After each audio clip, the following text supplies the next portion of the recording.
On this episode of Dual Survival. To the caiman? I say we try to eat it. I think I'm going to be the brains behind the operation, and he's going to be the brawn. Starting to move, bro. Go get him. Go. Josh and Grejdi take on the Nicaraguan rainforest. I want to say that Josh is the best partner possible. Probably shouldn't have drunk it. But he's a bit of a wild card. Where everything Bloody hell. stings, claws, or bites. There could be crocodiles or alligators in front of us. Look, there's one right there. And we wouldn't know until we're right upon them. Right there, bloody hell. Where the hell's his tail? Where's his head? I don't know. Grab. Former Green Beret Grady Powell and Josh James, the Kiwi bushman, two guys from two completely different worlds. Let's get moving. I don't reckon we should launch today. The raft is finished. I want to do nothing but get on that raft and get out of here. Join forces to take on the dense Nicaraguan jungle Mate, we're not there yet. and show how to make it out alive. Is that a croc in the middle of the water over there? Look at the size of it.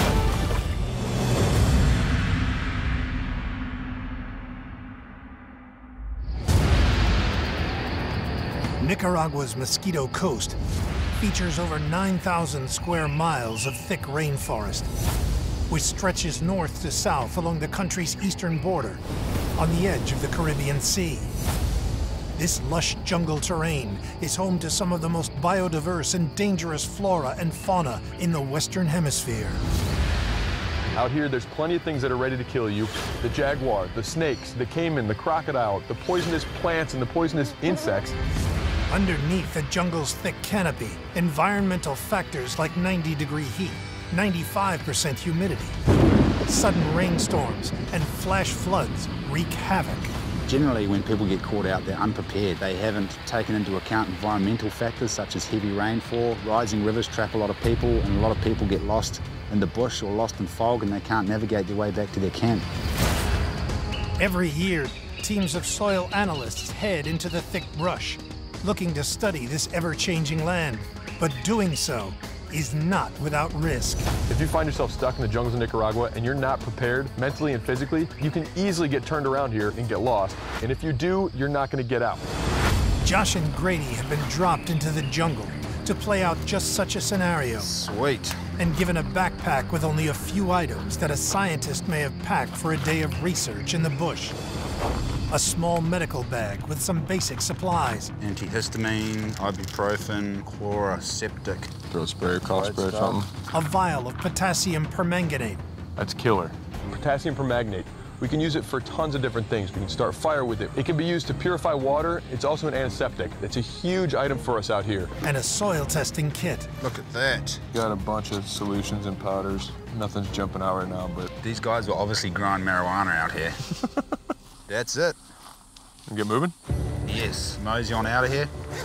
I think the first thing we gotta do, though, is figure where we are. My experience in the jungle is you gotta get above the canopy if you want to figure out what the landscape looks like. I think this is probably about the biggest tree. You reckon you should get up that tree, or should we just use the wind? It's a big tree. Use the wind. What are you talking about, winds? You heard of the expression trade winds? Yeah. That's where they're from the pirate days. Well, what if we walk into the wind? It's a constant onshore breeze at this time of year. So right. we walk into the wind, that should get us to the coast. That's actually brilliant. Back in the day, the old-time sailors, pirates, merchant ships used to use the trade winds to blow them across the ocean because they were a constant wind. As soon as the trade winds came, everyone set sail and they loaded the ships up and off they went. We're on the east coast of Nicaragua. If we head into the wind, we're eventually going to come across the ocean and civilization. Ready? Follow the wind.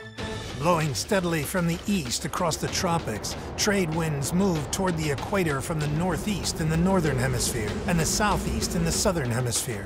These wind belts have been a source of navigation throughout history for exploration and commerce. The wind's blowing this way, it's fairly constant. That's the way we gotta go. Right out of the gate, Josh comes up with a golden nugget. He's got a navigational skill that I don't have in this area. Bloody hell. It's getting a wee bit warm out here, eh? Welcome to Nicaragua. This jungle is oppressive. It is hot. It's about 90 degrees, 95% humidity. I don't know about you, but I'm sweating my ass off. I'm getting eaten up. These mosquitoes are swarming, eh? Yeah, they are. I don't know what they eat when there's no people here. Goodness knows, but they're everywhere. We stop, there's mosquitoes. We go, there's mosquitoes. Mosquitoes are terrible. You might think that the biggest predator out here are going to be the caiman or the crocodile, when in fact the mosquitoes are actually the most dangerous thing. Whether it's malaria, dengue fever, Zika, the mosquitoes out here are deadly. Every year, over 700 million people are stricken with mosquito-borne illnesses. Malaria is spread by the female Anopheles mosquito and infects between 300 and 500 million people annually, causing over 1 million deaths worldwide. The Aedes aegypti mosquito infects over 400 million people each year with Zika virus and dengue fever, resulting in nearly 25,000 deaths. Check this out. Yep. Ants, leaf cutters. Yeah, these things might be our salvation against the mosquitoes. Back in New Zealand, we use ants as a natural insect repellent for the sandflies over there. So Yeah? when you squash them, they emit an acidic lemony acid. I haven't done that one before. I'm not too sure what kind of acid it is. It may be citric acid. It certainly smells lemony. And when you crush them, that acid comes out of their poor, squashed little bodies, and that goes onto our arms, and the mosquitoes don't want to bite us anymore. Scoop them up and squash Yeah. them. Typically try to stay away from ants. This is a little different. I'm all about an insect repellent, but these things are leaf cutters, which mean they've got very strong mandibles. Here goes. And when they're feeling threatened, they go ahead and bite you. Ah. Oh yeah, they bite. Yeah, they're trying to bite mine, are they? Not getting through my hairs, though. You don't have many arm hairs, eh? Evolution hasn't caught up on you yet. It's not too pleasant, but I will do anything to avoid these mosquitoes. I think I'm good. Ready? If it doesn't work, we'll figure something else out. With precautions taken to suppress the mosquito threat, Josh and Grady continue following the trade winds east toward the coast. That wind's still coming up on us. It's getting a bit swampy, Chief. Yeah, more mosquitoes down here too. Look, look. Is that a caiman? That's a little guy. Doesn't even look real, does it? I say we try to eat it. Yeah, for sure. You reckon we can catch it? In the military, we talk about targets of opportunity, and that is exactly what this caiman is. This looks like lunch, but there is risk in going for this caiman. It could easily take off a finger. Why don't I stay here and you go catch it? Figured that was gonna happen. Grady's Special Forces, Green Beret. He's probably quite good at killing things. So I think I'm going to be the brains behind the operation, and he's going to be the brawn. Get in there and catch that caiman for me. Starting to move, bro. Go get him. Go. Go, go, go, go, go. Oh. He's gone, eh? Too slow, bro. They're pretty quick. That thing gets in the water, it's gone. All right. Look out for another one. That's a good lunch. Get moving. He was a little bit slow off the mark for the old caiman there. I thought he would have had it, but this time was a fail. Next time, though, I've got a lot of confidence. I think if it came to the crunch, he could handle the jandal. Subtitle, what does handle the jandal mean? Getting thick up ahead, isn't it?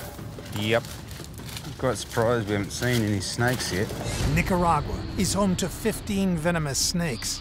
Among them is the Bothrops asper, more commonly known as the fer-de-lance, which is regarded as the most dangerous snake in South and Central America and causes more human deaths than any other American reptile. The fer-de-lance is an expertly camouflaged, unpredictable ambush predator whose inch-long fangs deliver a hemotoxic venom that destroys tissue, causes swelling, blisters, infection, and sometimes amputation and death.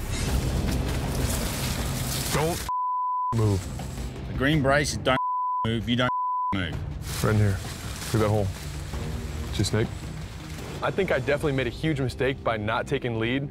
Josh doesn't know about snakes. That's why he didn't see the fer-de-lance in front of us. It's a fer-de-lance, are you sure? Look at it. That's a viper. Definitely You is can see marked. its viper head. We don't have snakes in New Zealand. The only snakes I've seen are snakeskin shoes or snakeskin handbags, but I had no idea. I didn't look at any pictures before I came here. I probably should have. We need to push past it a different way. Can we not eat it? Yeah, but he's gonna jump easily and get you. You sure we can't just go in there and give a little pat on the head? You're joking, right? My sleepy stick. I do like the fact that Josh isn't approaching this with fear, but he's a little bit jovial about it. We'll just walk up behind and crack it. It's right there. He's kind of joking, hey, let's go get it, let's just bash it in the head. That's not how you play around with fer-de-lance. Any other snake, I'd be all about it. It's one of the most poisonous snakes in the world. But it is right here in front of us, which means there's more of them around. I'd it's not worth the risk. In this case, I'm not gonna just go after the snake and try to take it out. It can jump up to 2/3 of its body length, which means I have to get within its striking distance to kill it. If it's 6 feet long, that means it's jumping 2/3 of it. You're not getting close enough to get a good hit on it, especially in that little hole. No way in hell I'm going in there. I'm not carrying you out. We don't know where we are. We don't know how long it'll take for us to get to the nearest hospital. Just push around it. I guess you're right. Risk for reward. It's not really much of a meal on there, is there? No, not at all. I say you're leading from here on in, Chief, seeing as you're such a good snake spotter. Oh, I still can't see that from right here. It just blends right in. That's amazing. Bloody hell.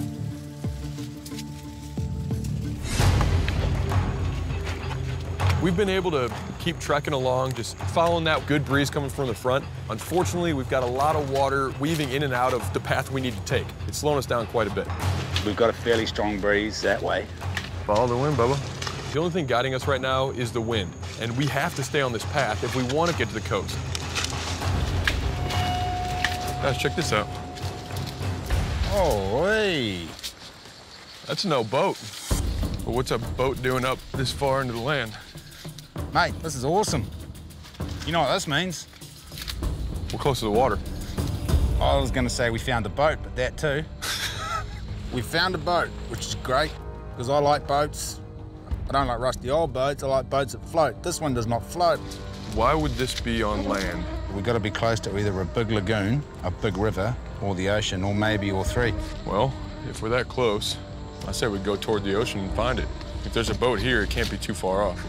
We're near where people used to live. Someone's either carried that boat in here, or maybe the floods have brought it in, or maybe it was a big tide and it just floated in and they left it there to rust. But we know that we're on the right track and we're getting closer to salvation. You reckon we could maybe turn it into some kind of shelter?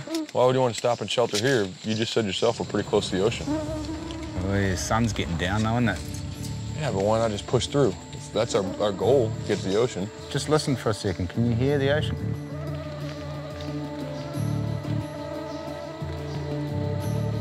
No. I don't know if I want to walk all the way for God knows how long. I want to hunker down for the night, make a nice cup of tea, which we don't have, but it'll be nice. We can pretend we've got tea. I'm just thinking if we stop now and got a fire going, maybe we could dry out and hang out. This will make a pretty sweet shelter. We could elevate ourselves on top of the boat. Or we could potentially walk 300 meters and go find a resort, have some beers. Josh is the Kiwi bushman. I get it, he wants to spend time out in the wilderness. He loves just living little adventures, but we're here to get out. And having a boat in the middle of the woods tells me we are right by the shoreline. I'm not stopping here.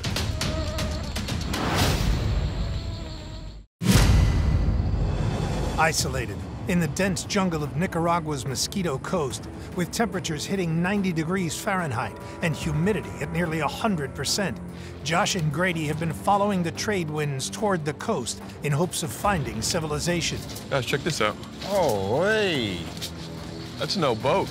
Now their survival tactics collide over whether or not to take shelter in an ancient boat the jungle has claimed. I'm all about finding cool stuff in the woods and hanging out in it, but if we're at the ocean, then we've got a lot better resources as far as food. We've got coconuts there, and possibly rescue. I don't see the point in stopping possibly a kilometer off. I'm a Green Beret, so when I have a task at hand, I just want to get through it. I want to finish it as fast as possible. So stopping down, taking breaks, taking in the environment is not necessarily what I want to do. So I'm going to push through whatever's in my way until I get back home. Let's go for a hike. All right. If we don't find something soon, we'll come back and Yep. No, you're 100% correct. I just kind of wanted to hang out here because it's nice. It reminds me of home. I like boats. I like messing about in boats. Can we just mess about here for a while?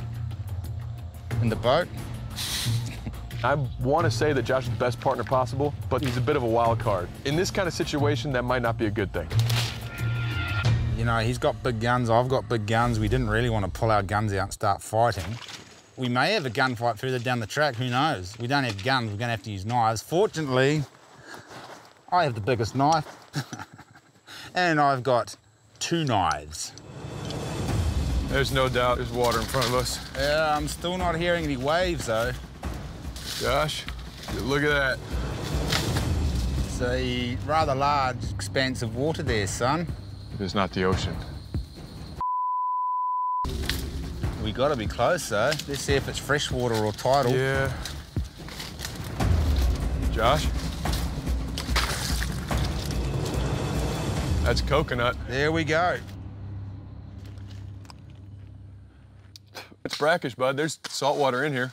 And there's milk in these suckers too. All right, the coconuts more than likely have washed up and it's brackish. There's salt water in there, so that means that we're close to the ocean. We're very close, but not quite there because we've got a massive expanse of water blocking us. I ain't swimming across that thing. No, you're not swimming across it, absolutely You can not. make it? No, I'm not talking about swimming it. Hey. We're gonna need to build a raft or something. Yes. I don't like it. I don't like going out in the raft. This is not a lagoon we can just wade across. We can't swim this. There's 16 to 20-foot crocs in there that will swallow us whole. So, young shaver, what are our options? We don't have any bamboo. Do you know what balsa wood looks like? Yeah, we got trees in here that are like balsa. That float? Yeah. And how long is it going to take us to build a bloody raft, That'd take a long time. You hear that? Howler monkeys? Monkeys. That sun's going down pretty quick then. The howler monkeys have started to kick off. That means we got maybe 2 or 3 hours before the sun sets. We can't build a raft now, can we? I don't feel like getting stuck in the jungle when the sun's coming down. At least get a fire going, Get some dry vines, ourselves out a build a little shelter. Nice cup of coconut milk. bit. All right, we'll get some more coconuts. Mate, I think these are good to go. Yeah? Maybe. Now we're going to go back to the old rusty ship and we're going to build a shelter. And then tomorrow we can build a raft. There we go. See the happy face right in the forehead? There we go.